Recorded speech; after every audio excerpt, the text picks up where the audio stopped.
नमस्कार. आजचा आपला विषय आहे आनंदासाठी विनोदबुद्धी आवश्यक आहे का. आनंदी माणूस जो असतो त्याला विनोदबुद्धीची खूप आवश्यकता आहे. आणि हे बघण्यात येतं की ज्याच्याकडे विनोदबुद्धी आहे तो कुठल्याही प्रसंगामध्ये आनंदी राहू शकतो. सॉक्रेटिसचं उदाहरण देतात की तो एकदा शिष्यांबरोबर बसला होता आणि सॉक्रेटिसची बायको काही कारणामुळे त्याच्यावर चिडली होती. ती खूप त्याच्यावर आरडाओरडा करत होती, पण याने काही लक्ष दिलं नाही सॉक्रेटिसने. जेव्हा लक्ष दिलं नाही तेव्हा बायकोने एक काम केलं, आतनं एक पाण्याची बादली भरून आणली आणि त्याच्या डोक्यावरती त्याच्या शिष्यांसमोरच सॉक्रेटिसच्या डोक्यावरती ती पाणी टाकलं. सॉक्रेटिस खरं म्हणजे चिडून गेला असता, पण सॉक्रेटिस हसत हसत शिष्यांना म्हणला की यात काही नवल नाही. जेव्हा ढगांचा कडकडाट होतो तेव्हा त्याच्या पाठोपाठ पाऊस येणं अगदी साहजिक आहे. अशा प्रकारची विनोदबुद्धी ज्यांची असते ते कुठल्याही प्रसंगामध्ये स्वतःला सावरू शकतात. पण विनोदबुद्धी स्वतःवर असावी, इतरांना दुखावणारी नसावी. आणि योग्य वेळेला त्याचा योग्य वापरच केला तर आपलं जीवन अतिशय आनंदी राहू शकतं. मला बऱ्याच व्हिडिओजमधनं ठिकठिकाणी ऐकतो की माणसामध्ये आणि प्राण्यांमध्ये काय फरक आहे. मग कोणी सांगतं की माणसाकडे विवेक आहे, प्राण्यांकडे तो नाही आहे, वगैरे वगैरे. पण मला फार एक वेगळाच फरक जाणवतो. तो म्हणजे केवळ प्राणीच असा आहे की जो हसू शकतो. तुम्ही कधी ऐकलं आहे का की कुत्रा हसतोय, मांजर हसतोय, हत्ती हसतोय, वाघ हसतोय? कधीच नाही. हसण्याची जी कला आहे ती फक्त माणसालाच मिळालेली आहे. त्याचा जितका उपयोग आपल्याला करता येईल तेवढं आपलं जीवन आनंदी होईल. समोरचा चिडला असेल तरीसुद्धा बऱ्याचदा विनोदबुद्धीने प्रसंग हलके फुलके होऊन जातात.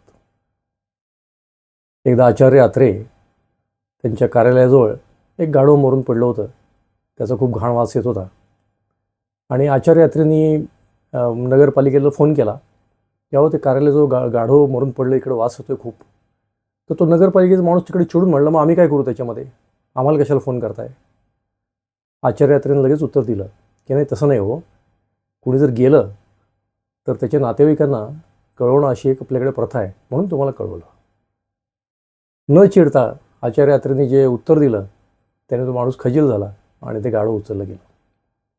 त्यामुळे बऱ्याचदा असं जाणवतं की काही काही प्रसंगामध्ये आपण जो सिरियस टोन आहे तो आपल्या विनोदबुद्धीने जर आपण थोडा बाहेर आणला तर बरेचदा सोल्युशनही निघतात. काही जणांकडे विनोदबुद्धी उपजतच असते, काही जणांना ती डेव्हलप करावी लागते. आणि आपल्याला तेही शक्य नसेल तर आपण एक छोटी गोष्ट करू शकतो की ज्या लोकांकडे विनोदबुद्धी आहे त्यांच्याबरोबर राहावं, हसावं, खेळावं. आपल्याकडे विनोदबुद्धी असेल तर आपण निश्चय करावा की दिवसातनं एखाद्या तरी माणसाला मी हसवेन.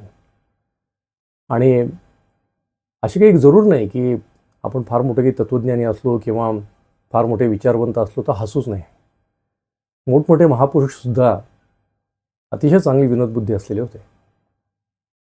स्वामी चिन्मयानंद, चिन्मय मिशनचे, हे गंभीर आजाराने हॉस्पिटलमध्ये ॲडमिट होते. आणि त्या हॉस्पिटलमध्ये ॲडमिट झाल्यानंतर तिथली जी नर्स होती आणि डॉक्टर्स होते त्यांच्यावरती साहजिकपणे एक दडपण होतं की एवढा मोठा माणूस आपल्या इथं ॲडमिट आहे आणि तो आजारी आहे. सगळ्यांचे चेहरे सिरियस. चिन्मयानंद त्यांच्याकडे बघितलं त्यांनी आणि चिन्मयानंद म्हणले की who is the patient, you or me. हा एक मोठा विनोद होता. त्याबरोबर ते सगळे डॉक्टर आणि नर्स हसायला लागल्या की अरे खरंच की आपले चेहरे पेशंटसारखे आहेत आणि चिन्मयानंद हसतायत. सांगण्याचा उद्देश हा की अतिशय कठीणमधल्या कठीण प्रसंगामध्ये सुद्धा आपल्याला जर विनोदबुद्धी असेल तर आपण अतिशय आनंदी जीवन जगू शकतो. त्यामुळे अशी विनोदबुद्धी आपण वापरूयात. आपल्याकडे नसेल तर ती आपण डेव्हलप करूयात. तेही शक्य नसेल तर जे लोक विनोदबुद्धी असलेले आहेत त्यांच्याबरोबर राहूयात. काही थोड्या प्रमाणात विनोदी पुस्तकं वाचूयात. यातनं आपल्याला खूप आनंद असं मिळू शकतो आणि जीवन आपलं हलकं फुलकं बनू शकतं. धन्यवाद.